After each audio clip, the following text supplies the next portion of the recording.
Hi everyone, how's it going? Welcome back to the channel, and I am here for an album review. This time is technically a re-review because if you guys don't know or don't remember, I did review this album back in 2016 or something like that, but I figured I would review it again because, well, let's just say my reviewing skills weren't that good back then. And that's saying something because I'm still not even that good at reviewing music, so yeah. But I'm going to be reviewing an album that kind of does mean something to me a little bit, because it was one of my first metal albums. So yeah, and for this review, I'm going to be reviewing Extremist by Demon Hunter. This is the album right here. So yeah, what do I think of this album right off the bat? I think it's a great album. I do think it's one of Demon Hunter's best. Which is an opinion I wouldn't have had a few years ago because, believe it or not, when I first became a fan, there was a point where Extremist was one of my least favorite Demon Hunter albums. I'm not sure why. There was something about it that just seemed kind of off compared to the previous work at the time.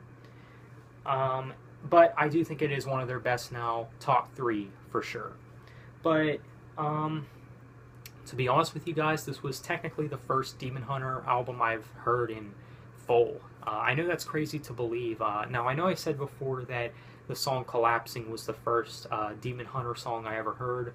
Obviously, I've heard some of Demon Hunter's previous work before I've listened to the Extremist album, but as far as a full-length Demon Hunter album, like hearing one in full, Extremist would be that album for me that I heard in full for the first time as far as Demon Hunter goes. So I know that's kind of insane to believe. I know I'm late to the party because, yes, I did become a Demon Hunter fan in 2014, right around when this album did release,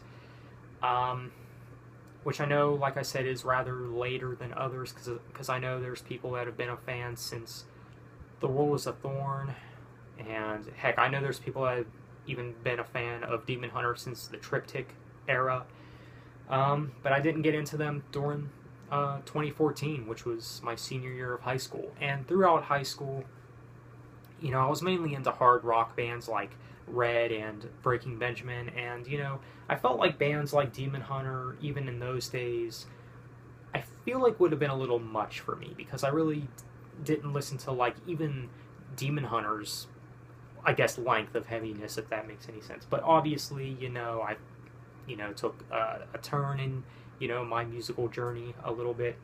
So, yeah, let's go ahead and talk about the Extremist album more. Now, looking back, because obviously we have had Demon Hunter albums that have released after the Extremist. We've had Outlive, which was arguably one of their worst.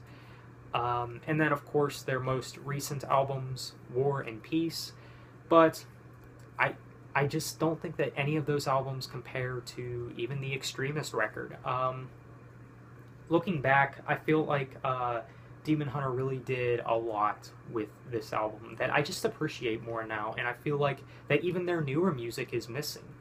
I don't know if it has to do with the instrumentation or the vocals, but I felt like, this is really where Demon Hunter were at their best.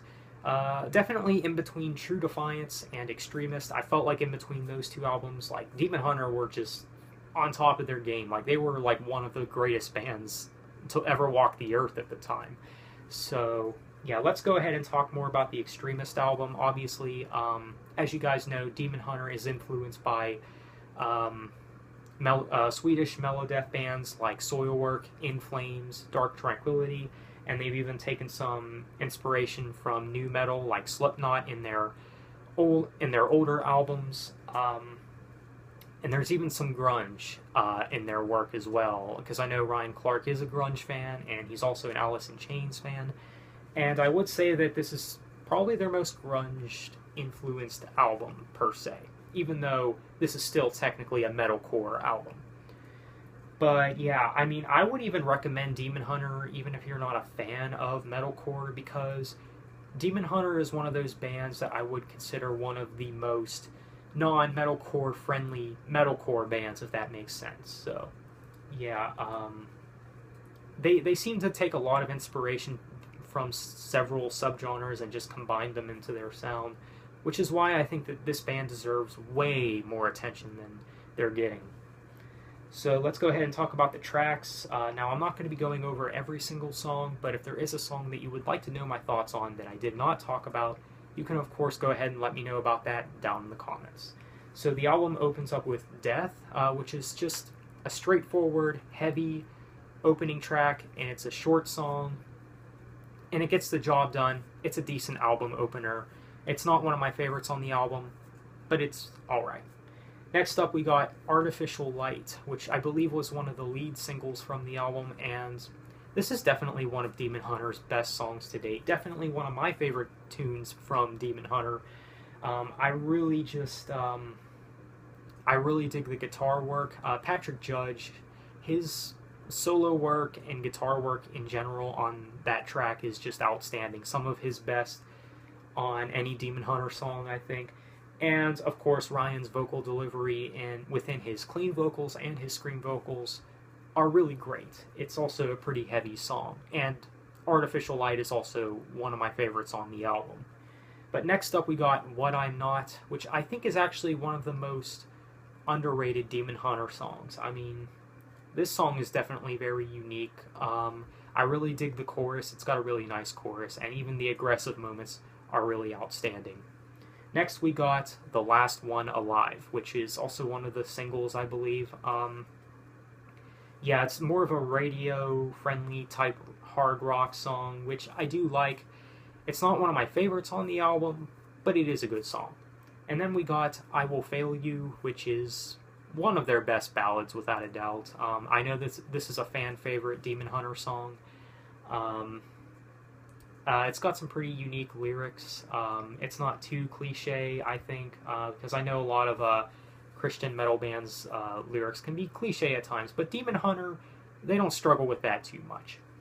I Will Fail You is without exception. It's got some really unique lyrics, and it's one of the slower songs on the album, and I do like it.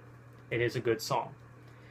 And then I want to skip right on over to Cross to Bear, which is probably the heaviest song on the album, and definitely one of Demon Hunter's most angriest songs that they've ever put out.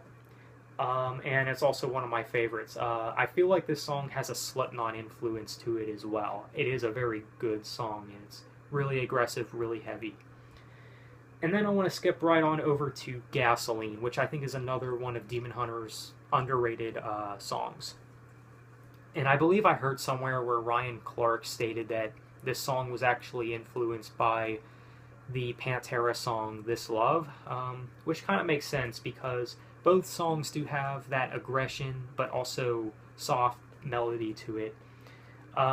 In Gasoline, it's just a great song all around. I really like Ryan's vocal delivery, and yeah, it's probably one of my favorites on the album as well. And then we got the closing track, The Heart of a Graveyard.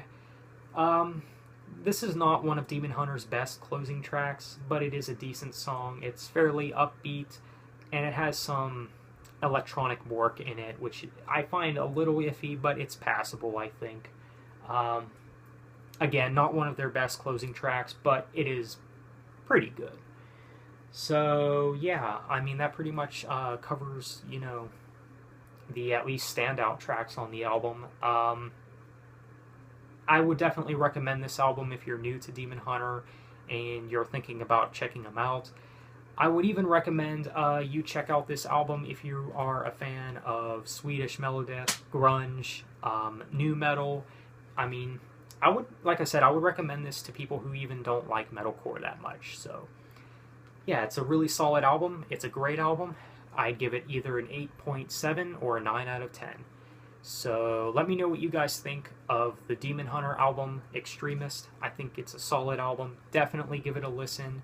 Of course, if you're a Demon Hunter fan and you haven't listened to it for some reason, check it out for sure. So thanks for watching. Have a nice day, and take care.